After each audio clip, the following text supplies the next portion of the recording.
कि मिलते रहेंगे तो जिंदगी रहेगी। हाँ, सो असल में आसान रास्ता ढूंढता है। जैसे हर बंदा चाहता है कि वो रातों रात अमीर हो जाए, हर बंदा चाहता है कि मैं जल्दी से, मुझे बीमारी है, मैं ठीक हो जाऊं। हमारे ये जो नौजवान बच्चे हमें सुन रहे हैं, इनके हीरो क्यों तब्दील हो गए हुए हैं? इनके हीरो शेख उस्मान साहब क्यों नहीं है? इनके हीरो क्यों आजकल ये सारे सोशल मीडिया स्टार्स बन चुके हुए हैं? तो उनके लिए मैं कहूँगा कि वो बेहतर ये है कि उन्हीं लोगों को देखें, क्योंकि परफॉर्म करने वाले और परफॉर्मेंस देखने वाले कभी एक जैसे नहीं हो सकते। कि यार जो आप, अगर आपको एक हदीस भी मालूम है ना, तो उसको प्रोपेगेट करो, उसको बताओ। तो मैंने अगर देखा कि यार आपके पास जितना भी नॉलेज इकट्ठा हो रहा है, तो मेरी अप्रोच ये थी कि I already know a lot of things जो मुझे परसू करनी है। मुझे एंटरप्रेन्योरशिप में परसू करना है, मुझे रिस्क टेकर बनना है, मुझे डिसीजन मेकिंग करनी है। आपको लगता है कि जितने भी बड़े इंस्टीट्यूशंस हैं, 2-3 ही इस वक्त हैं पाकिस्तान में, इससे ज़्यादा तो बाकी सारे टिकटॉक ही सिखा रहे हैं, क्या ये जितने बड़े नाम हैं, क्या ये सिर्फ जॉबियंस ही क्रिएट कर रहे हैं, और वो भी बस एक मीडियोकर लेवल के जॉबियन? ये फैसला आता है, ट्रिकल डाउन इफेक्ट है। ठीक है। आप जब इंडिया फैसला ले रहा था 70s में 80s में IITs बना रहा था, तो पाकिस्तान वहाँ पर ये फैसला नहीं ले रहा था कि मैंने अपने 20 साल बाद एंटरप्रेन्योर, बिजनेसमैन और एक सेठ मेंटालिटी, इन तीनों में डिफरेंस ज़रा बता दीजिए हमारे सुनने वाले बच्चों को, क्योंकि यहाँ पे डिफरेंस ही नहीं पता ना। उसने मार्केट में एक फ़ज़ा बनानी है जिससे वो लीड कर सके। दूसरी तरफ बिजनेसमैन जो है, उनके एंटरप्रेन्योर के पास एक आइडिया है जिसके लिए हो सकता है शायद 10 साल रिक्वायर्ड हो टू बी बने, टेक स्टार्टअप्स बने। वो वैल्यूएशन बेस में थे शुरू।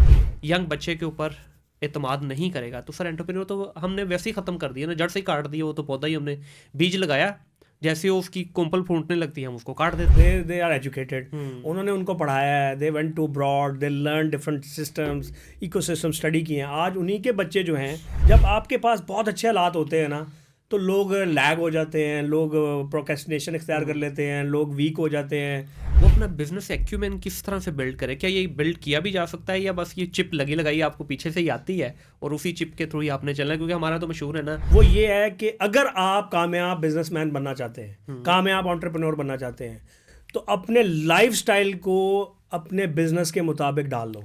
जबकि यूएस मार्केट ओपन होती है 4-5 बजे शाम के रात 2 बजे तक। बिल्कुल ऐसे वाइफ को समझाना है कि मुझे अपने पैरामीटर इस तरह मैनेज करने पड़ेंगे। और हो भी जाते हैं, इसमें कोई मतलब रॉकेट साइंस नहीं है, बड़े आराम से हो जाता है। अब जो ये रिगरस ट्रेनिंग है, वो रिगरस ट्रेनिंग उसको घर से मिल जाती है। सही। जबकि बाहर वाला जो है ना, वो डायरेक्ट सक्सेस देख, और हमारा स्टॉल साइड पे कॉर्नर में कहीं होता है, तो we should have a big branding. वहाँ पे उन्होंने फिर कनेक्शन लाउंज और ब्रांडिंग पॉइंट ऑफ व्यू से big made in Pakistan, tech destination Pakistan.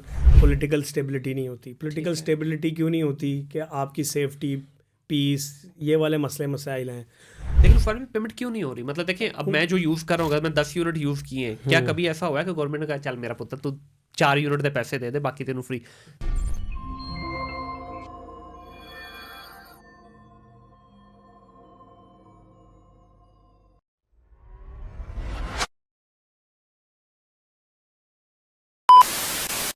अस्सलाम वालेकुम ख़वातीन और हज़रात, welcome back to another podcast of Think Digital. My name is Munir Ahmad. आज की इस नशिस्त के अंदर एक ऐसे मेहमान को दावत दी है जो ना सिर्फ एक बिजनेसमैन है, बल्कि एक बहुत ही खूबसूरत पर्सनालिटी के मालिक हैं। जब बात करते हैं तो मज़ा आता है।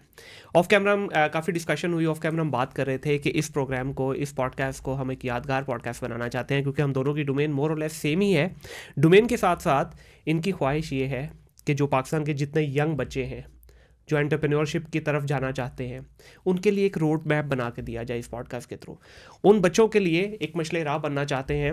उस्मान शेख साहब जो कि CEO हैं और चेयरमैन हैं ओजी ग्रुप के, उनसे आज डिस्कशन करेंगे। और ये माशाल्लाह इस वक्त 20 से ज़्यादा कंपनीज चला रहे हैं, लोकल एंड इंटरनेशनल। मेरे लिए भी बड़ी एक ये सादत की बात होगी कि इनसे सीखूंगा, क्योंकि मुझे बहुत सारे लोग सवाल करते हैं, जनाब आपको इन पॉडकास्ट से फ़ायदा क्या होता है? जितने लोगों का ये सवाल है, ये फ़ायदा है सर। जब आप इस तरह के हाई इंटेलेक्ट इंसान के साथ बैठते हैं ना, बहुत कुछ सीखते हैं, बल्कि इनकी सोहबत से आपके ऊपर भी कुछ असर होता है, आपके ऊपर भी कुछ रंग चढ़ता है। अस्सलाम वालेकुम उस्मान भाई। जी वालेकुम अस्सलाम सर, बहुत शुक्रिया सबसे पहले तो टाइम निकालने के लिए और मेरी पॉडकास्ट का हिस्सा बनने के लिए। ये मेरे लिए भी बड़ी सादत की बात है। और जैसे ही आपसे लास्ट टाइम दुबई में मुलाकात हुई थी, तो आई गॉट टू नो, तो उसके बाद हमारी एक गपशप भी शुरू हो गई। जी बिल्कुल। और फाइनली जो है आपने इनवाइट किया, and thank you so much for inviting me. Usman भाई, मैं ये समझता हूँ कि यही एक आपका जो है ना असासा है। देखिए, वो अक्सर लोग कहते हैं जी पैसे की लेन देन क्या है। मैं कहता हूँ पैसे की लेन देन जो है ना, ये बंद कमरे में एक टेबल पे चंद लोगों के दरमियान होती है, लेकिन जो आपका रिलेशन है ना, ये पब्लिक होता है। इसको छुपाया नहीं जा सकता। बड़ी फेमस आपकी इस बात से मुझे याद आ गया कि अक्सर कहते हैं ना कि यार जब हम मिल के जाते हैं तो कहते हैं इंशाल्लाह फिर मिलेंगे जी। इसकी जगह होंगे मिलते रहेंगे तो नहीं बात हम अक्सर कहते हैं ज़िंदगी रही तो फिर मिलेंगे। जी बिल्कुल। हालांकि है ये कि मिलते रहेंगे तो ज़िंदगी रहेगी। हाँ, सो असल में चीज़ ये है कि मिलना जो है ना, बिल्कुल, ये अल्लाह ताला ने इंसान के अंदर डाल दिया है कि आपस में आप जितना एक दूसरे से मिलते हैं, आपकी एनर्जीज जो हैं वो एक दूसरे को इन्फोर्स करती हैं, रीइंफोर्स करती हैं, आप सीखते हैं, आप आगे बढ़ते हैं। तो बेसिकली मिलना ही जीना है। बेशक ऐसे, लेकिन हमने तो आजकल मिलना और जीना जो है सिर्फ ये सोशल मीडिया को बना लिया हुआ है। आजकल मुलाकातें जो है ना, उनका तसलसल इतना टूट चुका है कि यही लगता है कि यार बस यही ज़िंदगी है। वो एक्चुअली जो मैंने इसको स्टडी किया कि ये क्या वजह है, उसके पीछे असल रीज़न ये है कि इंसान जो है ना वो आसान रास्ता ढूंढता है। जैसे हर बंदा चाहता है कि वो रातों रात अमीर हो जाए, हर बंदा चाहता है कि मैं जल्दी से, मुझे बीमारी है मैं ठीक हो जाऊं। इसी तरीके से कम्युनिकेशन का जो स्टार्ट है ना वो through social media, through LinkedIn, it's more easy क्योंकि इट्स एन एसिंक्रोनस कम्युनिकेशन। बिल्कुल सही। जबकि जब आप किसी नेटवर्किंग में बैठे हैं, आपने मिलना है तो एक झिझक होती है कि यार जाके मैं इनसे बात कैसे शुरू करूं, पता नहीं वो बुरा मान जाएं। तो इस चीज़ की भी बाकायदा ट्रेनिंग्स होनी चाहिए ताकि maximum communication through real meetups हो, ताकि उससे मैक्सिमाइज हो लर्निंग। और फैमिली में भी अगर आप देखें तो आजकल बच्चा जो है मोबाइल पे, स्नैपचैट पे और इन चीज़ों पे लगा हुआ है। उसकी वजह ये है कि उसको वो वाली जो चीज़ है, वो वाली जो लर्निंग है या वो वाला जो मीटअप है वो उस तरह अवेलेबल नहीं है। तो he finds easy way to communicate. बिल्कुल ऐसे। शेख साहब, स्टार्ट में एक तल्ख सवाल पूछ लूँ before I get into the detail of your initial life. Sir, आजकल हमारे ये जो नौजवान बच्चे हमें सुन रहे हैं, इनके हीरो क्यों तब्दील हो गए हुए हैं? इनके हीरो शेख उस्मान साहब क्यों नहीं है? इनके हीरो क्यों आजकल ये सारे सोशल मीडिया स्टार्स बन चुके हुए हैं? मेरा ख्याल है कि उसके पीछे असल रीज़न ये है कि आप शॉर्ट लिव्ड रहना चाहते हैं और लोग शॉर्ट लिव्ड ही देखना चाहते हैं। उनको तो फौरी तौर पर पकी पकाई खीर चाहिए। उनको चाहिए कि लाइफस्टाइल कैसा है, एंटरटेनिंग किस तरह है, कहाँ कहाँ खर्चे हो रहे हैं, किस तरह का फूड खाया जा रहा है। सो लोग उसको एंजॉय करते हैं। मैं कहता हूँ कि जैसे एक आप समझ लें कि एक स्टेज है, थिएटर है, एक मूवी है। कुछ लोग थिएटर के स्टेज पे परफॉर्म करते हैं और कुछ लोग जो हैं वो परफॉर्मेंस को देखते हैं। तो ये यूथ ने फैसला करना है कि उन्होंने परफॉर्म करना है। अगर तो उन्होंने खुद से परफॉर्म करना है तो उनको आइडियल चेंज करने पड़ेंगे, लेकिन अगर उन्हें परफॉर्मेंस देखनी है तो उनके लिए मैं कहूँगा कि वो बेहतर ये है कि उन्हीं लोगों को देखें, क्योंकि परफॉर्म करने वाले और परफॉर्मेंस देखने वाले कभी एक जैसे नहीं हो सकते। सो हमारी गाइडेंस, हमारी नॉलेज शेयरिंग लोगों को परफॉर्म कराने के लिए कि आओ ये स्टेज तुम्हारे लिए तैयार कर रहे हैं, आओ इस स्टेज पे आके परफॉर्म करो, क्योंकि तुम ही हो अपनी ज़िंदगी के राइटर, प्रोड्यूसर, डायरेक्टर और एक्टर। बिल्कुल। अगर आज तुम अपनी ज़िंदगी में ये एक्टिंग करना सीख जाओगे और अपनी स्टोरी खुद बिल्ड करोगे तो तुम्हारी परफॉर्मेंस देखने वाले दाद देंगे, फिर तुम एक हीरो बनोगे। सो हमें लोगों को हीरो बनाना है, ना कि सिर्फ अपनी परफॉर्मेंस दिखाने के लिए परफॉर्म करना। सो जितने ही आजकल के टिकटॉक स्टार हैं या जितने ये सोशल मीडिया स्टार्स हैं, इनकी लोग सिर्फ परफॉर्मेंस देखते हैं और उसको और परफॉर्म वो कर रहे हैं। तो ये फ़र्क है। बिल्कुल ऐसी है। सर, इनिशियल लाइफ के बारे में जानना चाहूँगा, कहाँ पे पैदा हुए, अर्ली एजुकेशन वगैरह कहाँ से हासिल की? मैं लाहौर में ही पैदा हुआ और यहीं से मेरी अर्ली एजुकेशन भी है। फिर यहाँ से मैट्रिक किया, फिर वहाँ से FSC क्रिस्टियन कॉलेज, फिर UET लाहौर चला गया, फिर UET से टेक्नोलॉजिक्स चला गया, फिर वहाँ से नादरा चला गया, फिर वहाँ से चाइना चला गया, फिर वापस आया, लम्स MBA स्टार्ट कर दिया। फिर MBA से ड्रॉप आउट हुआ because I wanted to do something, क्योंकि मुझे पता था what I have to do in my life. तो फिर वहाँ से I started my own pursue my career as an entrepreneur back in 2011। और फिर ये सफ़र तय होते होते मैंने सिर्फ एक काम किया जो अक्सर पूछा जाता है कि ये किस तरह इतनी कंपनीज बन गई। उसके पीछे एक हदीस भी है कि यार जो अगर आपको एक हदीस भी मालूम है ना तो उसको प्रोपेगेट करो, उसको बताओ। तो मैंने अगर देखा कि यार आपके पास जितना भी नॉलेज इकट्ठा हो रहा है, अगर आप वो साथ बांटना शुरू कर देते हैं ना तो वो प्रोपेगेट होता है और लोगों को फ़ायदा देगा। बिल्कुल सही। तो मैंने जब मुझे कुछ नज़र आया कि हाँ यार this thing has a potential, मैं अगर ये चीज़ शुरू कर रहा हूँ, इससे मुझे ये रिज़ल्ट आया, I started sharing with my teammates, my colleagues, my friends, my social media circle and people reaching out to me. We want to know कि ये कैसे होता है, और मैंने बताना शुरू कर दिया। आहिस्ता आहिस्ता लोगों को अपलिफ्ट किया, एनेबल किया, And in this way, we created so many CEOs that are running like 20-30 companies. माशाल्लाह सर, लम्स से क्यों ड्रॉप आउट हुए? बड़ी इंटरेस्टिंग स्टोरी है सर प्लीज़ बताइए। लम्स से इस तरह हुआ कि जब हमने लम्स की क्लासेस मैंने शुरू की तो मुझे फील होता था कि there is a lot of gap, because मैं ये कहता होता हूँ यहाँ एक वर्ड बड़ा इंपॉर्टेंट है जिसको हम कहते हैं माइंड की अप्रोच और मैच्योरिटी।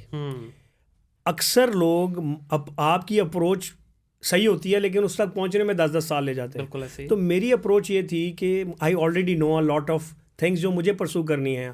मुझे एंटरप्रेन्योरशिप में परसू करना है, मुझे रिस्क टेकर बनना है, मुझे डिसीजन मेकिंग करनी है, मुझे चैलेंज लेना है, मुझे मुकाबला करना है। तो जो मुकाबला करना है इसकी तैयारी तो मुझे लम्स MBA नहीं करा रहा, वो मुझे बना रहा है एक थ्योरेटिकल नॉलेज में कि मार्केटिंग स्ट्रेटजीज़ क्या होती हैं, फाइनेंस पढ़ लो, आप मुख्तलिफ केस स्टडी कर लो और आपको एंड में डिसाइड करना है कि आपने क्या करना है।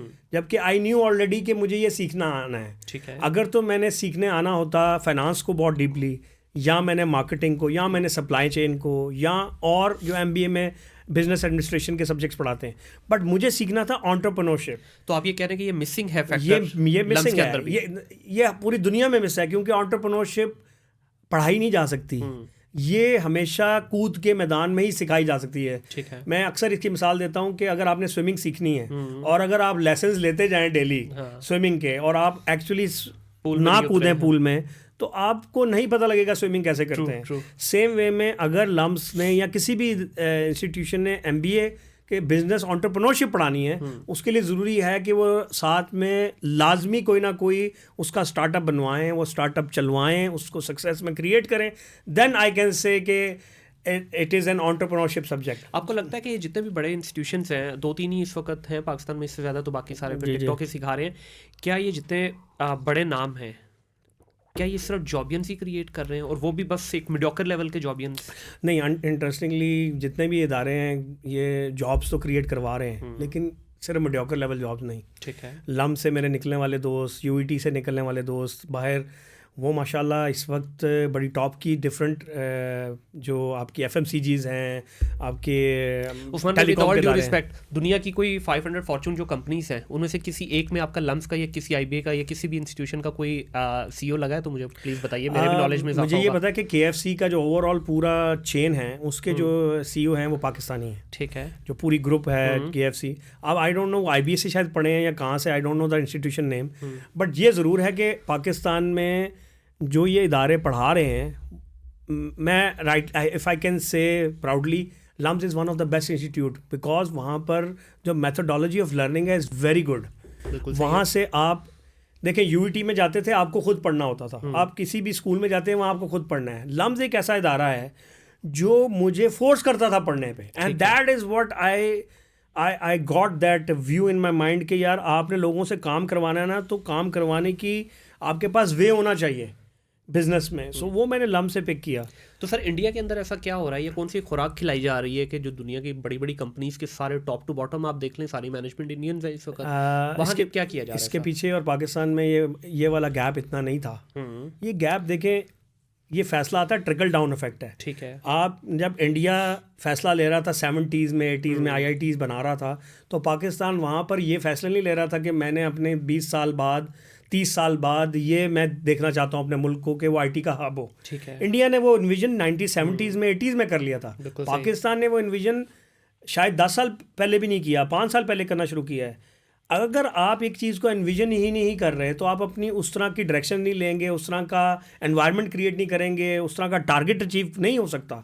तो गैप ये है। अदरवाइज़ अगर पाकिस्तान भी 70s 80s में वही फैसला लेता तो आज पाकिस्तान की IT इंडस्ट्री भी ऑलमोस्ट 1/5 ऑफ इंडियन इंडस्ट्री होती। तो सर इसमें लेकिन जो ठीक है गवर्नमेंट के लेवल पे कोई काम नहीं किया गया, बट ये जितने बड़े बिजनेसमैन हैं इन्होंने क्या किया है? आज देखिए पाकिस्तान में जो भी बिजनेसमैन होते हैं वो कभी भी ये थोड़ी सोचते हैं कि देखें उनका टारगेट नहीं है। ठीक है। वो तो पाकिस्तान में, क्योंकि मैंने नादरा जैसे इदारे में काम किया था तो आई हैड दिस, फिर मेरा माइंडसेट खुद भी था कि आई शुड कंट्रीब्यूट। क्योंकि देखें अगर मैं अपना दिया जला लेता हूँ तो मुझे किसी का दिया जलाने में कोई एफर्ट की ज़रूरत नहीं है। मैं लोग आएंगे, मेरी दिया नहीं बुझेगा। ये सोच डेवलप करना बहुत ज़रूरी है। और ये मैंने सोच चाइना से ली कि यार अगर मुनीर अपनी एक कंपनी चला रहे हैं, मैं एक कंपनी चला रहा हूँ, तो किस तरीके से आपस में ये एक रिलेशन बिल्ड कर सकते हैं विदाउट हार्मिंग ईच अदर, और दोनों को रीइंफोर्स करें उनके बिजनेसेस में। तो ये एक स्ट्रेटजी को मैंने फॉलो किया ओजी ग्रुप के अंदर कि किस तरीके से अपने नॉलेज को लोगों को शेयर करूं, वो भी अनेबल हों, उससे वो भी आगे बढ़ें और आप तो आगे बढ़ ही रहे हैं। सो ये सोच जो है ये बड़ी मुश्किल से आती है। जो मेरी अप्रोच आज 10 साल पहले थी, ये 10 साल बाद भी आज कंपनीज को अप्रोच नहीं आई। हाँ, अब देख के success many companies have started following the business model that OZ Group has created. उन्होंने आगे अपने लोगों को मौका दिया, उनको एंटरप्रेन्योर्स बनाया, फैमिली से बाहर निकले, सेट माइंडसेट से बाहर निकले, और लोगों को चांस दिया कि स्वेट इक्विटी भी कोई चीज़ होती है, मुदारबा मॉडल भी कोई चीज़ होती है। अगर आपके पास कोई हुनर है तो आप IP बेस्ड किसी को साथ अटैच कर सकते हैं, आप किसी को कमीशंस दे सकते हैं ताकि उसकी ग्रोथ आपकी ग्रोथ के साथ मैच हो। ये सारे new business models over the last 10 years हमने मैच्योर किए, और इसी बेसिस पे 30 कंपनीज़ को लोगों ने स्टडी किया, मुख्तलिफ ग्रुप्स ने स्टडी किया, और आज उसको फॉलो कर रहे हैं, और इसके आप देखेंगे 10 साल बाद और अच्छे नतीजे आएंगे इंशाल्लाह। आगे जाकर सर इस पर डिस्कशन भी होगी। मैं आपसे एक सवाल पूछना चाहूँगा यहाँ पे, बड़ा इंटरेस्टिंग सवाल है। एंटरप्रेन्योर, बिजनेसमैन और एक सेठ मेंटालिटी, इन तीनों में डिफरेंस ज़रा बता दीजिए हमारे सुनने वाले बच्चों को, क्योंकि यहाँ पे डिफरेंस ही नहीं पता ना। लोग ये समझते हैं कि एंटरप्रेन्योर भी एक बिजनेसमैन है, बिजनेसमैन भी एक सेठ है। तो ये तीनों जो अलग अलग दुनिया के बासी हैं, इनको एक प्लेटफॉर्म पे किस तरह लाया जा सकता है? पॉसिबिलिटी भी है या नहीं है? एंटरप्रेन्योर जो है वो एक आइडिया उसके पास है, एक उसको उसमें अपॉर्चुनिटी, एक कमर्शियल वायबल आइडिया, उसमें वो एक मार्केट को लीड करके उसमें कोई ना कोई जिद्दत डाल के रिजल्ट लेके आ सकता है और सक्सेसफुल कर सकता है। लेकिन उसका काम शुरू होता है एक यूनिक आइडिया से और एक डिसरप्शन से। उसने मार्केट में एक फ़ज़ा बनानी है जिससे वो लीड कर सके। दूसरी तरफ बिजनेसमैन जो है वो एक run of the mill ideas को लेके ऑलरेडी जो कर रहे हैं लोग, जो सक्सेसफुल स्टोरीज़ हैं, उसको कन्वर्ट करता है और एक बिज़नेस आइडिया को लेके उसमें रिजल्ट लेके आता है, अर्निंग करता है। ठीक है। अच्छा, दोनों मैं अक्सर एंटरप्रेन्योर्स को पहले कहता हूँ कि बिज़नेस सीखो करना, क्योंकि एंटरप्रेन्योर के पास एक आइडिया है जिसके लिए हो सकता है शायद 10 साल रिक्वायर्ड हो to make it successful, to make it break even और to earn money out of it. तभी दो तरह के मॉडल्स होते हैं। एक है जिसको मैं कहता हूँ वैल्यू क्रिएशन मॉडल, ठीक है, और एक है प्रॉफिट बेस्ड मॉडल। मैंने ऑर्गेनाइजेशन शुरू की तो मैंने दोनों मॉडल्स को साथ साथ पैरेलली चलाया। वैल्यू क्रिएशन मॉडल ये है कि आपका एक आइडिया है, वो आइडिया डिसरप्ट कर सकता है मार्केट को, but it needs a lot of investment and it reaches to a certain level based on valuation. बिल्कुल सही। कि आज मैंने कंपनी है, ये आइडिया अभी कमाती नहीं है, इसकी $2 मिलियन वैल्यूएशन है। जैसे हमारा कंसोली एट Pakistan first digital ad network था, हमने उसको पैसा रेज किया, बट उसका ताल्लुक ये था कि हम further next round of funding raise करें नेक्स्ट वैल्यूएशन पे। सो उसमें आपको एक ग्रोथ दिखानी है और वैल्यूएशन बेस्ड बिजनेस खड़ा करना है जिसके अंदर आपको रेगुलर इनकम नहीं आ रही, but you are creating something bigger. And other model is that आपने you have to make your ends meet. तो उसके लिए आपको प्रॉफिट बेस्ड मॉडल चाहिए जिसमें आप चाह रहे हैं कि मंथली बेस पे आपको अर्निंग भी हो, आप प्रॉफिट निकालें भी, साल के आप डिविडेंड भी लें। सो एक प्रॉफिट बेस्ड इकॉनमी खड़ी होती है, एक वैल्यू बेस्ड इकॉनमी। बिल्कुल सही। तो पाकिस्तान में अगर आप देखें जितने इंक्यूबेटर्स बने, टेक स्टार्टअप्स बने, वो वैल्यूएशन बेस्ड में थे। शुरू में इनिशियल फंडिंग हुई, NICs में भी हुई, ये जो प्लान 9 था उसमें भी हुई, उमर सैफ ने जो बनाया था जी। होता क्या है कि स्केल करते हुए नेक्स्ट राउंड ऑफ फंडिंग रह जाती है। उसके पीछे रीज़न वो एंटरप्रेन्योर खुद नहीं होता या उसकी वो ओवरऑल आइडिया नहीं होता, उसके पीछे रीज़न पाकिस्तान की पॉलिटिकल स्टेबिलिटी का बड़ा दखल है। पाकिस्तान के अंदर लोग इन्वेस्ट करने से घबराते हैं, उनका पैसा डूब ना जाए, बाहर का इन्वेस्टर घबराता है। और अगर लोकल इन्वेस्टर है, सेठ माइंडसेट है, जो कि हमने सेठों से भी पैसा उठाया, तो सेठ माइंडसेट से अगर हमसे गलती हुई, हमने वैल्यूएशन बेस्ड इकोनॉमी में उठा लिया। अब वो ये एक्सपेक्ट कर रहा था उसको मंथली इनकम आए, उसकी मंथली जो है रेन्यूमरेशन हो, कोई डिविडेंड्स निकले। सेठ लगाना चाहता है ऐसे काम में पैसा जिससे वो अपना पैसा भी रिकवर करे और मंथली उसको अर्निंग भी आए। तो यहाँ पर you have to create balance कि सेठ माइंडसेट क्या है। देखिए, सेठ सिर्फ अपने आप को प्रोटेक्ट करता है क्योंकि वो अपने पैसे को बढ़ाना चाहता है, कम नहीं करना चाहता। और वो खुद क्योंकि एक बिजनेस कर आया होता है तो ही नोज़ कि किस तरह उसने अपने पैसे को सिक्योर भी करना है, जिसको हम अक्सर ज़ुबान में कहते हैं प्राइवेट इक्विटी। जी। तो वो प्राइवेट इक्विटी में वो कंट्रोल भी चाहता है, वो बहुत सी चीज़ें जो है इन्फ्लुएंस करता है। वीसी मॉडल जो है उसमें वो चांस लेते हैं, उसका उस ग्रोथ का चांस है, लेकिन वो 1000 या 100 आइडियाज़ में से एक चलता है। सर ये जो आपने बात की है स्टेट मेंटालिटी की, आपको नहीं लगता कि कहीं ना कहीं इनको भी थोड़ा सा अब अपने आप को उस माइंडसेट से निकलना होगा? बिकॉज देखें, जब तक पैसे वाला शख्स यंग बच्चे के ऊपर एतमाद नहीं करेगा तो सर एंटरप्रेन्योर तो हमने वैसे ही ख़त्म कर दिया ना, जड़ से ही काट दिया। वो तो पौधा ही हमने बीज लगाया, जैसे वो उसकी कोंपल फूटने लगती है हम उसको काट देते हैं। मैंने आपको शुरू में बताया कि अप्रोच, जी, सेठों की ये अप्रोच बनने में बहुत बड़ा दखल होता है एंटरप्रेन्योर्स का सक्सेस क्रिएट करना। मैं अपनी इस 10 साल की मेहनत से मैंने एक सक्सेस स्टोरीज बिल्ड करने की कोशिश की, लोगों का माइंडसेट चेंज करने की कोशिश की कि देखो इस मॉडल से भी लोगों को मौका दे के, साथ दे के, पैसा लगा के आप सक्सेस क्रिएट कर सकते हैं और रिटर्न्स ले सकते हैं। सही। तो क्या हुआ है, अब आने वाली जो पीढ़ी है नेक्स्ट, सेठों के आगे जो बच्चे हैं, दे आर एजुकेटेड, उन्होंने उनको पढ़ाया है, they went to broad, they learn different systems, ecosystem study किए हैं। आज उन्हीं के बच्चे जो हैं उनके हाथ में जब पैसा आएगा तो they are more risk takers. फिर उन्होंने जो है वो, अब ये चेंज आ रहा है, इंटरेस्टिंगली ये चेंज आ रहा है। और पाकिस्तान में इस वक्त inflow of money in terms of जैसे इंटरेस्ट रेट बैंक्स के नीचे आ रहे हैं, तो लोग अपना पैसा बैंकों से निकालेंगे and mostly are looking to invest in tech startups. तो इस वक्त ग्रेट अपॉर्चुनिटी है for Pakistan, for the youth, for entrepreneurs कि ये तब्दीली आ रही है। और आने वाला वक्त, देखिए मैं एक बहुत बड़ा ऑप्टिमिस्ट हूँ and I am that kind of person जो बहुत वर्स्ट सिचुएशन में बहुत ऑप्टिमिस्टिक होता है। सही, बिल्कुल सही। और मैं बहुत अच्छी सिचुएशन में बड़ा पैसिमिस्ट होता हूँ, क्योंकि मुझे पता है जब आप पैसिमिस्ट हो, जब आपके पास बहुत अच्छे हालात होते हैं ना, तो लोग लैग हो जाते हैं, लोग प्रोक्रेस्टिनेशन इख्तियार कर लेते हैं, लोग वीक हो जाते हैं, दे वेंट इनटू डिफरेंट, मतलब उनको फिर फोकस लूज कर जाते हैं, हार्ड वर्क लूज कर जाते हैं। उस टाइम पे ज़रूरी होता है कि यू गेट कनेक्टेड विद कि नहीं हमें और काम करना है, अभी हम वहाँ नहीं पहुँचे। बिल्कुल सही। अभी जो हालात चल रहे हैं, भले मैं कितने भी वर्स्ट सिचुएशन हो, इंटरनेट के मसाइल हैं आपके और बड़े हैं, लेकिन इन सब के होते हुए मैं ये समझता हूँ द नेक्स्ट 5 years पाकिस्तान का टाइम आ गया है। अच्छा, आप कह रहे हैं बड़ा खुशाइन टाइम आने वाला है और इंशाल्लाह शुरू हो गई है। इसमें सर एक यंग बच्चा जो है वो अपना बिजनेस एक्यूमेन किस तरह से बिल्ड करे? क्या ये बिल्ड किया भी जा सकता है या बस ये चिप लगी लगाई आपको पीछे से ही आती है और उसी चिप के थ्रू ही आपने चलना है? क्योंकि हमारा तो मशहूर है ना जी, चन्यूटी शेख को सिर्फ बिजनेस आता है और मेमन को बिजनेस आता है पाकिस्तान में, बाकी तो बेचारे बस हमें ही पहले मैं इस पर इतना बिलीव नहीं करता था, ठीक है, लेकिन इसका इफेक्ट होता है। जैसे मैं खुद शेख कम्युनिटी से हूँ, मैं मेमन के साथ भी काम किया है, पर इसका इंट्रिंसिक इफेक्ट है क्योंकि आप बचपन से देखते आते हैं कि आपके जो हल्का अहबाब में हैं वो सारे बिजनेसमैन हैं और वो किस तरीके से उनकी लाइफ हैबिट क्या है। आज मैं अगर बच्चों को एक बात बता दूं ना, तो उससे ही उनकी लाइफ में चेंज हो सकता है। और ये अगर बात पल्ले पड़ जाए, एक बात जी, वो ये है कि अगर आप कामयाब बिजनेसमैन बनना चाहते हैं, कामयाब एंटरप्रेन्योर बनना चाहते हैं, तो अपने लाइफस्टाइल को अपने बिजनेस के मुताबिक डाल लो। क्या बात है। और अगर आप कामयाब इंसान अपने लाइफस्टाइल को बनाना चाहते हो, तो फिर लोग क्या करते हैं, अपने बिजनेस के को डालते हैं अपने लाइफस्टाइल के मुताबिक। जैसे ही आपने बिजनेस को कॉम्प्रोमाइज़ किया लाइफस्टाइल पे, तो अब आपने लाइफस्टाइल को प्रायोरिटी दी है, अब आप उसको फोकस करेंगे। इसकी मिसाल ऐसे है कि अब एक सर्विसेज कंपनी है जो यूएस के साथ काम करती है, ठीक है, लेकिन उसका लाइफस्टाइल उसको इजाज़त देता है और फैमिली पैरामीटर्स के वो सुबह 10 बजे से शाम 6 बजे तक काम करें, जबकि यूएस मार्केट ओपन होती है 4-5 बजे शाम के रात 2 बजे तक। बिल्कुल ऐसे है। अगर वो अब अपने लाइफस्टाइल को मैप नहीं कर रहा अपने बिजनेस माइंडसेट के साथ, तो वो कभी भी कामयाब नहीं होगा। I can write it on. बिल्कुल ठीक है। इसी तरीके से डिफरेंट देख लें जो आइडियाज़ हैं, आप किस रीजन के साथ काम कर रहे हैं। अगर आप जापान के साथ काम कर रहे हैं, आप गल्फ रीजन के साथ काम कर रहे हैं, you have to map your timings, you have to map your mentality with that mindset.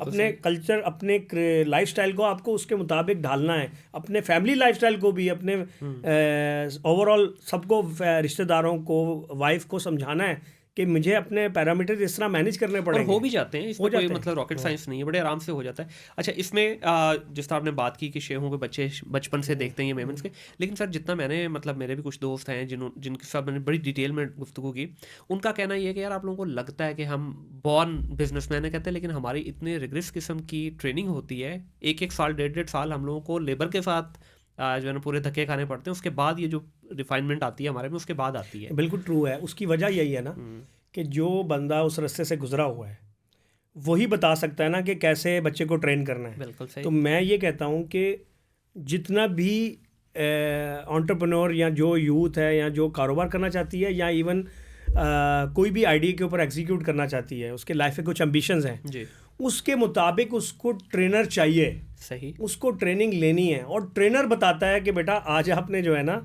आके, मैं आपसे कोडिंग नहीं करवा रहा, मैं आपसे मार्केटिंग प्लान नहीं बनवा रहा, हो सकता है मैं आज से सिर्फ जो है आपसे चाय बनवाऊँ। अब जो ये रिगरस ट्रेनिंग है वो रिगरस ट्रेनिंग उसको घर से मिल जाती है, सही, जबकि बाहर वाला जो है ना वो डायरेक्ट सक्सेस देखता है, वो देखता है कि शायद ये ऑफिस, टेबल, चेयर, सीट, ये वाली चीज़ें से इससे बंदा सीईओ बन रहा है। उसके बिजनेस एक्यूमेन के अंदर बहुत ज़्यादा दखल मुख्तलिफ एरियाज़ का है, क्योंकि देखिए बिजनेस एक्यूमेन बनने के लिए आपको कारोबार की मुख्तलिफ जो डोमेन्स हैं उनमें टाइम लगवाया जाता है। सॉरी, पानी में वो नहीं, कॉफ़ी है। उसमें बिजनेस डोमेन में टाइम लगवाया जाता है। वो कौन सी हैं? आपके HR एडमिन है, आपकी फाइनेंस अकाउंट्स है, आपकी सप्लाई चेन है, आपकी प्रोडक्ट डेवलपमेंट प्रोडक्शन है, आपकी मैन्युफैक्चरिंग है, आपकी सेल्स एंड मार्केट है।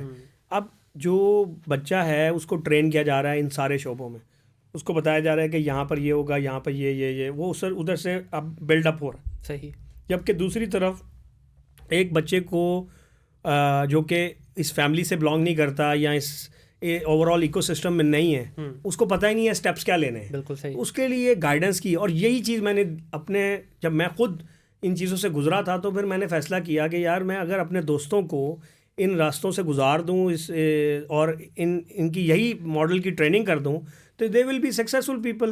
अब हमारे ग्रुप के अंदर कोई भट्टी है, तो कोई मुगल है, तो कोई चौधरी है, तो there are different people and they are running very very very successful business. बिल्कुल सही है सर। इसमें मुझे ये बताइएगा कि जब हम बिज़नेस की बात कर रहे हैं, अब आज आके लाहौर में अगर देखा जाए तो वो भेड़ चाल चलती है।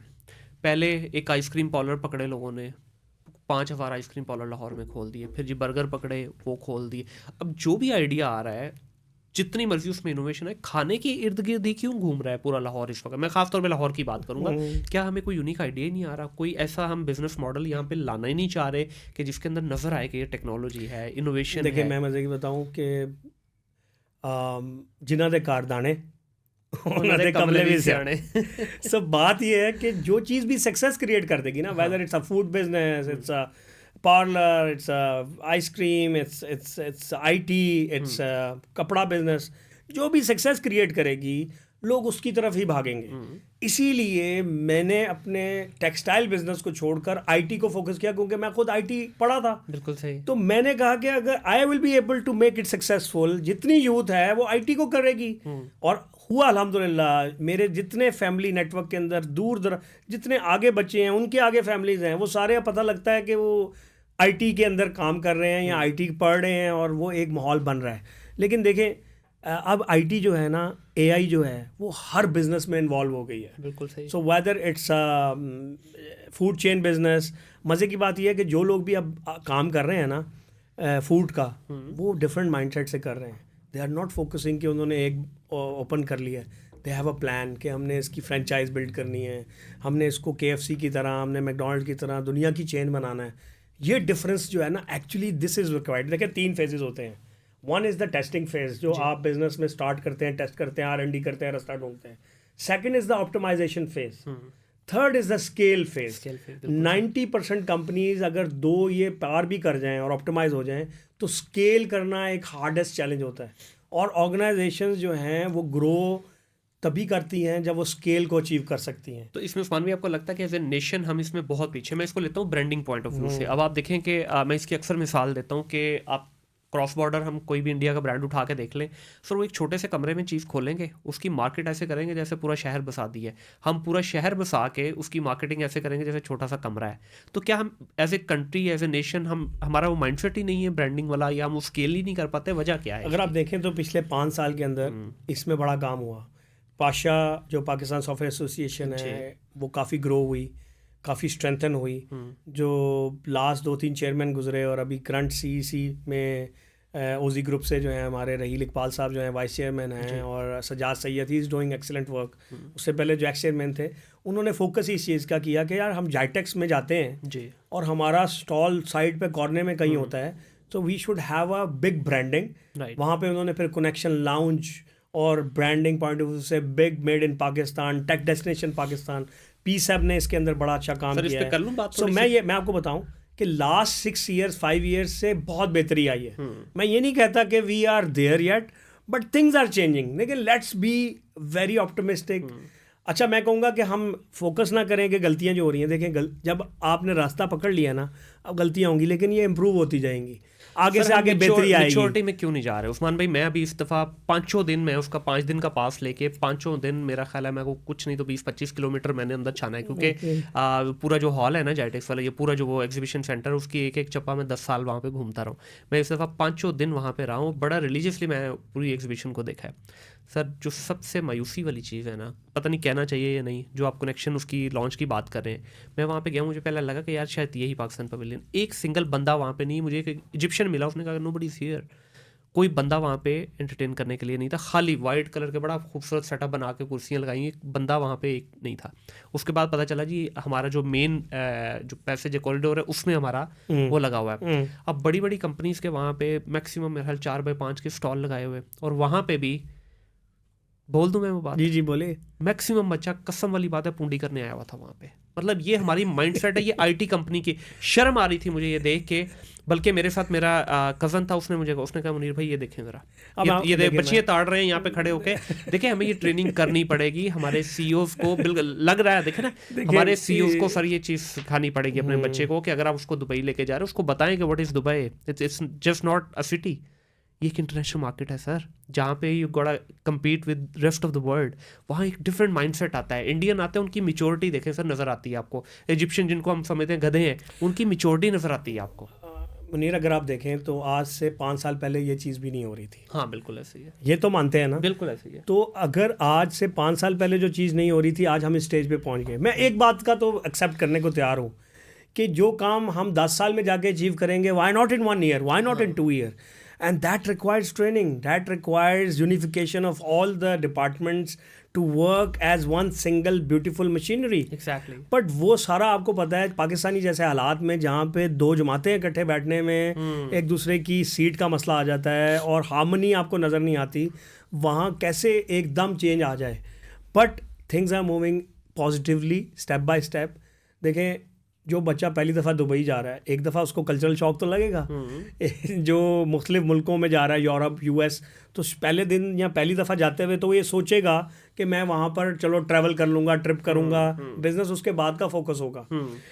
तो यहाँ हमें उसको ये मार्जिन देना चाहिए, क्योंकि उसने जब नेक्स्ट जाना है ना, तो नेक्स्ट उसके अंदर इम्प्रूवमेंट होगी, उसके बाद और इम्प्रूवमेंट होगी। Yes, it will waste a lot of time for that. आपका आइडिया अच्छा है कि जाने से पहले प्रॉपर लोगों को, लेकिन अगर इनके ऊपर बात भी हो जाए ना, जो आपके साथ स्टाफ जा रहा है उसको ये नॉलेज दे भी दिया जाए, वही वाली बात है, अप्रोच बनने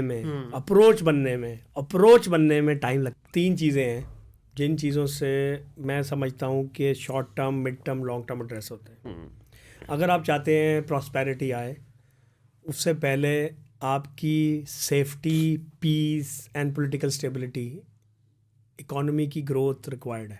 ठीक है, इकोनॉमी की ग्रोथ, इकोनॉमी की पॉलिसीज़ बनी हुई हैं, बेस्ट हैं, इम्प्लीमेंटेशन भी हो सकती है, लेकिन मसले कहाँ आते हैं आपकी, जब पॉलिटिकल स्टेबिलिटी नहीं होती। पॉलिटिकल स्टेबिलिटी क्यों नहीं होती? कि आपकी सेफ्टी, पीस, ये वाले मसाइल हैं। जो भी इन्वेस्टर है बाहर बैठा है, जो भी एक सोशल मीडिया का इन्फ्लुएंसर बाहर बैठा है, आज पाकिस्तान उससे थ्रेट महसूस कर रहा है, विद रिगार्डलेस ऑफ कौन से रीजंस हैं। पर एक चीज़ यहाँ पर आपको पता है कि हमारे यहाँ है, जिसकी वजह से हमें एक्सेप्ट करना पड़ेगा कि ये मसाइल रहने हैं, और ये मसाइल तभी सॉर्ट आउट हो सकते हैं जब अप्रोच बनेगी। कुछ हलकों की शायद टाइम लगेगा, दूसरा रास्ता तो मुझे कोई नज़र नहीं आता, अप्रोच बनने का ही आता है। जब ये समझ आ जाए कि आज का जो यूथ है उसको अगर आप कुछ ना दें, मेरे साथ USAID के कई इंटरनेशनल फाइनेंशियल इंस्टीट्यूशन के लोग आए और बस है, मैंने कहा we don't need any support, we just need कि हमें काम तो करने दिया जाए ना, हमें फोकस करके काम करने दिया जाए। हमें इंटरनेट की एक्सेप्शनली गुड जो स्पीड है, उसके साथ जो हमारा क्लाइंट है, हमें वो उसकी फ्रीडम तो दी जाए। और अब तो एक इंटरनेट और तरफ है, VPN का सेपरेट एक मसला बना हुआ है। और VPN के ऊपर अलहदा से शोर है कि इसकी रजिस्ट्रेशन हो और इसका सारा जो है वो प्लान के मॉनिटरिंग हो. सो थिंग्स आर देयर जो कि हम किसे कहते हैं ना कि these are the consequences to work in Pakistan. और वो दुनिया में हर जगह होते हैं. देखिए मैं वियतनाम गया, मैं टर्की गया, मैं फ़िलीपींस गया, मैं जापान गया. Every country has its own. China में गया. अब आप देखें, आप कह रहे हैं पाकिस्तान में इंटरनेट के मसाइल हैं, लेकिन मैं चाइना गया, वहाँ मैं ना फेसबुक यूज़ कर सकता हूँ, ना मैं लिंक्डइन यूज़ कर सकता हूँ, ना मैं google.com यूज़ कर सकता हूँ, ना मैं कुछ यूज़ कर सकता हूँ. खुद भी टेक से हैं और बड़ा करीबी आपने इन चीज़ों को देखा है. क्या सर, किस वजह से हम क्यों फंस गए हैं कि VPN लगा दो जी, इंटरनेट रोक दो जी, शार्क ने नेट काट दिया? नहीं, टेक्निकल इसके पीछे रीज़न क्या है? ये शार्क नहीं पकड़ी जा रही है हमसे? सर ये तो सब कवर स्टोरीज हैं. हाँ, तो ऑल कवर स्टोरीज. बिल्कुल सही. एक्चुअली तो उन्होंने ये प्रॉब्लम्स, मतलब ये चीज़ों को कंट्रोल करना था, बिकॉज देर आर एलिमेंट्स जो समझते हैं कि उन एलिमेंट्स का उससे पाकिस्तान की स्ट्रेटेजिक डेप्थ डिस्टर्ब होती है. तो वो एलिमेंट जो हैं वो जहन साजी कर रहे हैं. सोशल मीडिया को उस तरह कंट्रोल नहीं किया जा सकता. उसके लिए फिर फायरवॉल का आना इंपॉर्टेंट. मैं यही कह रहा हूँ, वो इम्पॉर्टेंट है, उसको इम्पॉर्टेंट की तरह लिया जाता. उसको जब उसको अर्जेंट की तरह लिया गया है तो फिर उसके ऊपर काफ़ी सवाल उठते हैं. सर अभी ये जो बात की जा रही है स्टारलिंक की, जो एलन मस्क का प्रोजेक्ट है, उसके आने से आपको लगता है कि चीज़ें बहुत बेहतर होंगी? क्योंकि दुनिया देखिए इस वक्त 6G की टेस्टिंग कर रही है, तो हमारे पास तो अभी 5G भी नहीं है. ठीक है, हमने तो बल्कि मोस्टली एरिया में 3G पे ही कनात करना पड़ता है हमें. तो उसके आने से आपको लगता है कि चीज़ें बहुत बेहतर हो जाएंगी? क्योंकि देखें हमारे पास, जिस तरह मैंने पहले भी कहा, सबसे बड़ा सेक्टर क्या IT है. उसी पे हम जो ये छलांगे मार रहे हैं ना, क्या हम उसको एम्पावर करने के लिए कुछ कर रहे हैं गवर्नमेंट लेवल के ऊपर या इंडस्ट्री लेवल के ऊपर? गवर्नमेंट लेवल के ऊपर SIFC इसके ऊपर काम कर रही है, एंड दे आर प्लानिंग कि किस तरीके से पाकिस्तान में 5G को लेके आया जाए, स्पीड का मसला हल किया जाए. It is taking time. Sir ये नक्शे की हद तक है या प्रैक्टिकल हो? क्योंकि हमारे पास पूरी कौम के पास सिर्फ नक्शे हैं. ठीक है. अब मैं क्योंकि गवर्नमेंट ऑफिशियल नहीं हूँ, so I am not the right person to जज. अपनी इंडस्ट्री का भी बताइए. इंडस्ट्री में भी सर मुझे नक्शे ही नज़र आ रहे हैं ऑनेस्टली. ठीक है, देखिए हम कुछ कर नहीं सकते. हम सिर्फ़ और सिर्फ एहतजाज कर सकते हैं, हम कंप्लेंट कर सकते हैं, हम बता सकते हैं, हम गाइड कर सकते हैं, हम अपने प्लान कर सकते हैं, अल्टरनेट प्लान कर सकते हैं कि यार हमारा जो अपलोडिंग का, पब्लिशिंग का सेक्टर है वो हम दुबई शिफ्ट कर दें या हम शिफ्टिंग कर लें ताकि मैनेज हो जाए. हम लोग मैनेज कर सकते हैं, पर जिन्होंने फ़ैसला लेना है हम उनको सिर्फ बता सकते हैं कि लेकिन क्या हमारी एज ए IT इंडस्ट्री, क्या हमारी आवाज़ लाउड एंड क्लियर जा रही है उन तक? Because this is a big question mark here कि क्या देखें, एक है हम एहतजाज करें अपने कमरों में, ठंडे कमरों में AC वाले में बैठ के एक वीडियो रिकॉर्ड करा दी, डन जी, शेख साहब की जॉब हो गई, मुनीर साहब की जॉब डन होगी. क्या हम यूनिफाइड एहतजाज वाकई कर पा रहे हैं? क्या उस लेवल की बोल्ड एंड क्लियर मैसेज हम कन्वे कर पा रहे हैं to the concerns, to the stakeholders? मैं आपको बड़ा इंटरेस्टिंग बताऊं, दोज पीपल एग्जैक्टली नो कि this is a problem. Loud and clear आप बताएं या ना बताएं, उनको प्रॉब्लम का पता है. और वो प्रॉब्लम, जैसे कि मैंने आपको कहा ना, ये काम इम्पॉर्टेंट है, तो अब इम्पॉर्टेंट है लेकिन वो अर्जेंट की शक्ल इख्तियार कर गया है, तो लाउड एंड क्लियर आप शोर मचाएंगे ना, उसका नेगेटिव इफेक्ट ज़्यादा है. उसकी वजह यह है कि फिर एक नेगेटिविटी क्रिएट होगी. जैसे कहते हैं ना कि अपवर्क का अगर शोर मचेगा, पाकिस्तान में इंटरनेट का इशू है, भले थोड़ा सा हो, लेकिन अगर अपवर्क तक पहुंचेगा, वो सोचेंगे कि यार ये डिस्ट्रप्शन आएगी, तो मैं अपने क्लाइंट्स को कह दूं कि stop giving work to Pakistan. So positive propaganda, उसका शोर मचाना मैं समझता हूँ होना चाहिए. कोई चीज़ में अगर कमी है, जिसकी इसकी मिसाल होती है आपके घर का मसला है ना, घर का मसला घर में रहना चाहिए. बिल्कुल सही. बाहर प्रोपेगेट नहीं होना चाहिए. जैसे आपकी फैमिली में कोई, आपके घर के अंदर कोई इशू है आपके बच्चे के साथ आपका, तो आप उसको कमरे में अलहदा जाके डांटते हैं, आप उसको समझाते हैं, आप उसको गाइड करते हैं, आप उसका डंडोरा नहीं पीटते. सर घर का बड़ा समझाता है ना उसको. हाँ, तो हमारी IT का बड़ा हमने बनाया तो हुआ है, चैम्बर बनाए हुए, हमने पाशा बनाया हुआ, PSF बोर्ड बनाया हुआ, तो वो जाके हमारे बड़े जाके डिस्कशन कर रहे हैं, हो रही है. तो लगता है कि कुछ उम्मीद की किरण देना चाहिए हमारे. जी मैं बिल्कुल मैं कह रहा हूँ कि आप देखिएगा 2005 will be a much better year. 2025 पीछे ले गया अभी हुकूमत की तरह में. नहीं 2025. सर आप EV के ऊपर बहुत काम कर रहे हैं, क्योंकि आपकी माशाल्लाह इस वक्त 20+ फर्म्स चल रही. मैं सब पे तो डिस्कशन नहीं कर सकूंगा, लेकिन मुझे जो इंटरेस्टिंग लगा, नहीं मैं इंटरेस्टिंग लेता हूँ, 4 डोमेन्स हैं. ठीक है, ये 20 फर्म्स आगे उनके फ्रेंचाइज समझ लें. ठीक है. सो 4 डोमेन्स है. One is mobile apps and games, one is IT services, custom software development, Odoo, ERP, CRM, Salesforce implementation, Microsoft Dynamics. Third is IT training, जिसमें हमने फोकस किया है कि एजुकेशन फॉर ऑल। ठीक है। पाकिस्तान को सक्सेसफुल बनाना है तो स्किलफुल बनाना पड़ेगा। बच्चे को हमने गली गली कोने कोने में अब जाके स्किल देनी है। ठीक है। चौथा है हमारा इलेक्ट्रिक बाइक एंड एनर्जी, जिसमें हम बैटरी मैन्युफैक्चरिंग करते हैं, इलेक्ट्रिक बाइक, स्कूटी।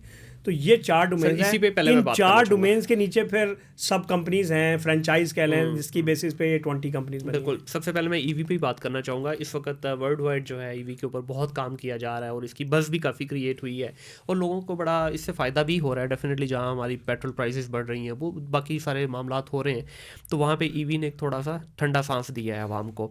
तो इसको किस तरह से आप देख रहे हैं कि पाकिस्तान की मार्केट इसको क्या उस तरह से अडॉप्ट कर पाएगी, कंसिडरिंग द फैक्ट कि हमारे पास इलेक्ट्रिसिटी के इशूज़ ऑलरेडी हैं, यहाँ पे तो घर में लाइट नहीं मिल रही है लोगों को। तो किस तरह से देखते हैं कि आने वाले 2, 4, 5 साल के अंदर क्या इसमें मैच्योरिटी आएगी? अच्छा, मैं आपको एक तो पहले मसला समझाऊँ जी। पाकिस्तान ऑलरेडी बिजली इस वक्त जो प्रोड्यूस कर रहा है वो उसको जो ज़रूरत है उससे ज़्यादा कर रहा है। क्या बात है? हाँ, सीरियसली? हाँ जी, उससे बहुत जाके ये, हाँ मैं बताता हूँ। मसला ये है कि सर्कुलर डेट की वजह से जिन आपने टाइमली पेमेंट करनी है, उनको जब पेमेंट नहीं होती तो वो वहाँ से फिर वो बंद हो जाता है रास्ता। लेकिन उस वाले में पेमेंट क्यों नहीं हो रही? मतलब देखें, अब मैं जो यूज़ कर रहा हूँ, मैं 10 यूनिट यूज़ किए हैं, क्या कभी ऐसा हुआ है कि गवर्नमेंट ने कहा चल मेरा पुत्र तू 4 यूनिट के पैसे दे दे, बाकी तेनू फ्री? 10 की बजाय हमें तो 12 के पैसे चार्ज किए जा रहे हैं, चोरी के भी हमें मिलते हैं। हाँ, मसला ये है कि कई इलाकों में चोरी हो रही है, हाँ। कई सूबों में चोरी हो रही है, वहाँ पर नहीं होती, तो फिर वो वजन आप पे आ जाता है। दूसरा देखें, एक ऑलरेडी आपने ओवर कैपेसिटी IPPs ये वो बिल्ड कर लिए हैं। ठीक है। वो ऑलरेडी अगर आपको प्रोडक्शन दे रहे हैं ना, तो वो आपको कॉस्ट उसकी बारे में नहीं है, आपको उनकी पेमेंट जो हैं वो डिले कर करके अब आप एक सर्कुलर डेट में फंस चुके हैं। अब वो क्या है कि जब तक आपकी ओवरऑल सिचुएशन बेहतर नहीं होगी, ये सर्कुलर डेट से जब तक नहीं निकलेंगे तो ये मसला हल नहीं होना। इसकी मिसाल है, आपने 50 टेक्सटाइल की इंडस्ट्रियाँ लगाई हों, हाँ। लेकिन अगर वो चल ही नहीं रही हैं, हाँ, बिल्कुल, तो वो अपनी कैपेसिटी नहीं पूरी कर रही, तो कैसे आपने उससे कपड़ा जो है पाकिस्तान की मांग पूरी करनी है। सेम वे में पाकिस्तान में इस वक्त जितनी कैपेसिटी चाहिए उससे ज़्यादा प्रोड्यूस होने की कैपेबिलिटी है, बट क्योंकि उनको टाइमली पेमेंट्स नहीं होती, सर्कुलर डेट में फंसला फंसता है, इसलिए हम फंसे रहते हैं। और अगर हम इसमें फंसे रहते हैं तो फिर आप कह रहे हैं कि किस तरह EVs अगर ज़्यादा हो जाती हैं तो शिफ्ट करें में चार्जिंग के मसाइल आएंगे, ये वाले मसाइल आएंगे। तो जैसे आप देखें कि CNG भी प्लानिंग के बगैर इतने ज़्यादा स्टेशन लगवा दिए, उसके बाद जो है वो फिर CNG का मसला आना शुरू हो गया, तो फिर वो लोगों ने जो इतनी इन्वेस्टमेंट की थी वो ज़ाया हुई। ये आंसर स्टिल नॉट, मतलब ये आंसर जो है ना, ये क्वेश्चन जो हैं ये अनआंसरेबल हैं सोफ़ा, क्योंकि जब तक इसके ऊपर प्रॉपरली इदारे बैठकर एक पूरा फ्रेमवर्क डिफ़ाइन नहीं करेंगे और बिजली प्रॉपरली मुहैया नहीं करेंगे और सस्ती बिजली मुहैया नहीं करेंगे, तो फिर इवेंचुअली पता क्या होगा, हम उस स्टेज पे जा रहे हैं कि अभी तो हाफ प्राइस पे या 1/3 प्राइस पे आप बिजली और पेट्रोल की कॉस्ट मैच कर रहे हैं। कहीं ये ना हो जाए कि आपका ये मसला ही ना हल हो और बिजली इतनी महंगी हो जाए कि आप कहें कि यार मैं बिजली से चलाऊं या मैं पेट्रोल से चलाऊं, सेम हो जाए। तो इसको एड्रेस करना अभी टाइमली, इसकी प्लानिंग करना और उसके मुताबिक ये मुहैया करना बहुत ज़रूरी है। और आने वाला वक्त जो है वो पॉजिटिव है विद द थिंग्स के we should address the important. अगर देखा जाए ओवरऑल ही, इवन जो चाइना की भी आ रही हैं, price is very high compare to the normal petrol bike. तो अभी एक बंदा बेचारा पहले ही पिसा पड़ा है, वो पहले ही मुश्किल में है, तो उसको हम कह रहे हैं कि भाई 3 लाख की 2.5 लाख की स्कूटी ले लो आप, तो किस तरह लेगा? इसकी प्राइस क्यों अभी तक वर्ल्ड वाइड ही कम नहीं हो रही? Not only in Pakistan, world अच्छा, वाइड मैं इसकी कम आपको नहीं इसके इंटरेस्टिंग फिगर देता हूँ। रही। जो पेट्रोल बाइक है जी, और जो बैटरी के साथ चलने वाली बाइक है, उसमें सिर्फ और सिर्फ जो मेजर डिफरेंस है वो बैटरी का है। सही, बिल्कुल सही। अगर आप बैटरी निकाल दें बीच में से, तो जो बाइक है विद मोटर, यानी कि एक पेट्रोल बाइक का इंजन होता है, ये बाइक विद मोटर होती है, मोटर, ठीक है, उसकी प्राइस पेट्रोल बाइक से सस्ती हो जाती है।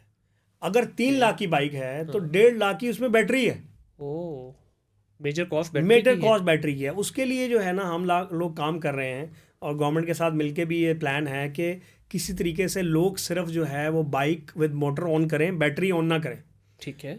और बैटरी जो है ना वो स्वैपेबल हो, वो किसी भी स्टेशन में जाएं, जैसे पेट्रोल बढ़वाते हैं इस तरह वो एक किस्म की बैटरी जो है वो चार्जिंग ऐड करवाएं। सो पे पर चार्ज उनको कॉस्ट हो जैसे पेट्रोल की होती है, पर बैटरी की उनके ऊपर बर्डन ही ना हो, बैटरी ऑन करने के अलग कंपनीज हों और वो वहां से अपनी अर्निंग करें। अच्छा, ये यूरोप में है ऑलरेडी? जी, ये चाइना में भी चल रहा है, इंडिया में भी हैं कंपनीज और ये सक्सेसफुल। अच्छा, इसमें इसको अगर मैं थोड़ा सा ज़रा सिंप्लीफाई करूँ, आप ये कह रहे हैं कि आप लेट्स से जिस तरह भी दुबई वगैरह में हम जाते हैं या यूरोप में जाते हैं तो आपके पास फास्ट चार्जर जो है लगे हुए हैं, ठीक है, आप गए जाके अपनी गाड़ी प्लग इन की, 15 से 20 मिनट में आपको 30 के आसपास जो है परसेंटेज वो लोड कर देती है और आप दोबारा अपनी मंजिल पे चले जाएं। इसमें आप ये कह रहे हैं कि आप किसी भी जगह पे जाएंगे, जगह जगह स्टेशन बने होंगे, वहाँ पे बैटरीज का बैंक मौजूद होगा, आप जाएं, पहले वाली जो डिस्चार्ज होगी बैटरी उसको निकालें, प्लग करें, वो चार्ज होनी शुरू हो जाएगी, नई बैटरी उठाएं, अपनी बाइक में लगाएं और चले जाएं। ऐसे तो इसका सर इसमें जो हमारे मसले मसाइल है, बैटरी गायब होगी तो उसको कैसे एड्रेस? उसमें आजकल जो है वो बैटरी के अंदर, जैसे क्योंकि हम बैटरी मैन्युफैक्चरिंग भी करते हैं तो अभी एंटी थेफ्ट सिस्टम लग गए हैं और आप बैटरी को जो है वो ओवरऑल लॉक कर देते हैं। बैटरी जैसे ट्रैकर्स होते हैं गाड़ी के, वो लॉक हो जाते हैं, तो इस तरह बैटरीज के अंदर भी बैटरी जो है वो लॉक हो जाएगी, वो कंजप्शन नहीं करेगी, पर उसके भी तोड़ मौजूद हैं। हाँ। लोग उसमें से सेल निकाल के यूटिलाइज़ करेंगे, प्रॉब्लम्स हैं ये वाले। लेकिन देखिए वो तो इटसेल्फ फिर बाइक खरीदने वाले का ये प्रॉब्लम है, उसकी बाइक चोरी हो जाए। सो ओवरऑल जो मैंने आपको कहा कि सबसे पहला दुनिया में कोई भी मुल्क है, और हमें ज़्यादा दूर जाने की ज़रूरत नहीं है, आप यूएई सऊदी अरब को देख लें जो पाकिस्तान के बहुत दोस्त ममालिक में शुमार होते हैं। सबसे पहली चीज़ उन्होंने क्या दिया है? पीस ऑफ माइंड, कि यार मैं घर में जब दुबई में होता हूँ मैं अपने घर का लॉक ही नहीं करते। ये उन्होंने ना परसेप्शन क्रिएट कर दी है। इसका ये मतलब नहीं मसले नहीं होते, लेकिन वो उस तरह के मसलों को हाईलाइट नहीं करवाते जी। क्योंकि देखें, ये ज़हन में रखें, अगर आप किसी गलत मसले को हाईलाइट करते हैं, उससे अक्सर हम टीवी में देखते हैं, साफ़ी कहते हैं मसला है तो बता रहे हैं, लेकिन मसले को जब आप गलत मसले को हाईलाइट करते हैं वो और प्रोपोगेट होता है। अच्छा, यहाँ से एक बड़ा कॉमन सा कल्चर हमारे यहाँ शुरू हो चुका हुआ है जी, मैं अर्ली रिटायरमेंट ले ली। क्या एक एंटरप्रेन्योर की रिटायरमेंट होती है कुछ? मैं तो यहाँ पर कहूँगा कि ये तो उतनी लाजम है। देखिए, एग्जिट प्लानिंग सबसे पहले करनी चाहिए। जैसे आपने कहा ना कि गेम बनाई है तो फ्लिप करने की प्लानिंग हो, प्लॉट लिया है तो एग्जिट करने का प्लान हो। इस क्योंकि अल्लाह ताला ने इंसान को सबसे पहले एग्जिट करने का ही, यानी कि तुम आए हो, तुमने मरना है। बेशक। तो इसी तरीके से आप अगर अपनी एग्जिट की प्लानिंग नहीं ना करते तो फिर आप चीज़ों को डिले करते हैं। नहीं, आपको है कि आपके पास टाइम बहुत है, यार मैं तो 70 साल तक एंटरप्रेन्योरशिप में रहूंगा। ये आप जो एग्जिट की बात कर रहे हैं ये और है। अच्छा, ये तो ठीक है, आप हाँ। एक लाइफ में एक टाइम तक काम करना है ना। हाँ। यहाँ तो लोग 25 साल का बच्चा कहता है यार I am gonna take retirement now, मैं उसकी बात कर रहा हूँ, हडर अमी वाली रिटायरमेंट की बात कर रहा हूँ मैं। वो मैं आपको बताता हूँ, हमारे जो मॉल बन गया ना कि जो हमें पॉडकास्टर्स ने लैविश लाइफस्टाइल दिखा के, और जनाब सर माफिया पॉडकास्टर नहीं दिखाता, मैंने दिखाया आपका कोई ये दिखाते हैं व्लॉगर्स, ठीक है, जो व्लॉगर्स हैं, यूट्यूबर्स हैं, हाँ, उन्होंने ये दिखा दिया ना लैविश लाइफस्टाइल, रातों रात अमीर होना, और जनाब बड़ी बड़ी गाड़ियाँ, पैसे ज़ाया हो रहे हैं, फेंक रहे हैं, और ये जो गरीबों वाला और अमीरों और बदतमीज़ करके लोगों को अट्रैक्शन लेना, हुक फैक्टर क्रिएट करना, और उस तरफ अपने और फिर खराफात को इतना ज़्यादा पब्लिसाइज करना, ये सारी चीज़ें दिखा के ना यूथ को कर रहे हैं ख़राब, यूथ को कर रहे हैं गलत हीरोज़ क्रिएट कर रहे हैं, जो आपने पहले भी सवाल किया था। तो वो उसकी वजह क्या है पीछे? वो होता है ना कि हमने सारों को किस ट्रक की बत्ती के पीछे लगाया है कि देखो हमें, देखो हम परफॉर्म कर रहे हैं और तुम हमारी बस परफॉर्मेंस देखो, उसको एंजॉय करो। और वो जो है ना, हमारा अगर देखा जाए तो पहले फैमिली की पॉलिटिक्स में एक दूसरे की गिफ्तें करके दिल खुश होता था, दिल पशोरी करते थे हम। अब दिल पशोरियाँ ये होती है, वो उसको देखो उसने ये चीज़ ले ली है, उसने ये ले ली है। तो वो एक बड़ा शायर ने लाइफस्टाइल तो आपका भी है, आपका मतलब पूरा ऑफिस ब्रांडेड ऑफिस बनाया हुआ, आपने वर्साची के सोफे रखे हुए हैं, बड़ी गाड़ियां आप भी चला रहे हैं। अब शादी का मुझे नहीं पता, शादी एक है या वो भी मल्टीपल है? इसका ताल्लुक जो है वो इस आपकी वैसे जो ये मुस्कुराहट है ना, इससे मुझे लग रहा है कुछ सर ये देखें, लैविश लाइफस्टाइल और आपकी जो उस का ताल्लुक आपकी उससे नहीं है कि आपने ये प्रमोट किया है। हाँ, आपका ताल्लुक उससे है कि आपने ये अर्न किया है, अर्न करके अपने लाइफस्टाइल को बेहतर करना, और ये किसी ने भी नहीं रोका। पर ये तो दीन का हिस्सा पर अगर आपका मकसद ही आम आदमी को इस तरफ लगा के बस ये चीज़ें दिखाना, उसको देखें हम क्या करते हैं, ये जो सारे लोग हैं ना, ये व्लॉगर, यूट्यूबर, फलां हैं, ये क्या कर रहे हैं, ये शिट बेच रहे हैं, दे आर सेलिंग शिट। मैं मनी को, लेविश लाइफस्टाइल को, सारी मरात को, ये सब शिट समझता हूँ। क्यों? मैं इसकी एग्जांपल देता हूँ आपको। आपके पास एक फार्म हाउस है, फ़र्ज़ करें आपके पास फार्म फार्मिंग का काम है, आप डेयरी प्रोडक्ट्स बनाते हैं, आपने भैंसें रखी हुई हैं और आप सारा फोकस उसके मिल्क प्रोडक्ट्स, उसका दूध को फोकस करने की जगह आप उसकी शिट पे फोकस करते हैं। हाँ। तो इसका मतलब है कि आपका ताल्लुक है कि आप ये चीज़ें प्रमोट कर रहे हैं, पैसा, दुनिया, अय्याशी, ये चीज़ें करके लोग तो इस तरफ खिंचेंगे। जबकि दूसरी तरफ देखें ये चीज़ें बनती कैसे हैं, ये बनती हैं वैल्यू एडिशन से। मिल्क को मिल्किंग करना और उससे प्रोडक्ट्स बनाना, ये वैल्यू एडिशन का काम है।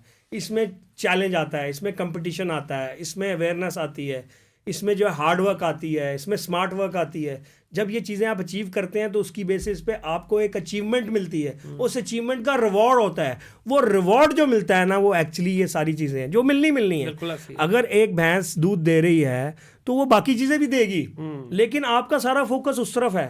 तो वो एक शायर ने क्या कहा है, दुनिया दे विच गम नहीं मुकदे। की कहना है, दुनिया दे विच गम नहीं मुकदे, ਬੰਦਾ ਮੁੱਕ ਜਾਂਦਾ ਹੈ ਪਰ ਕੰਮ ਨਹੀਂ ਮੁੱਕਦੇ। ਹਾਏ ਹਾਏ ਹਾਏ ਕੀ ਬਾਤ ਹੈ। ਅਸੀਂ ਚੰਨ ਤੇ ਕੀ ਜਾਣਾ है, साढ़े घर के काम ही नहीं मुकते। हाय हाय हाय हाय।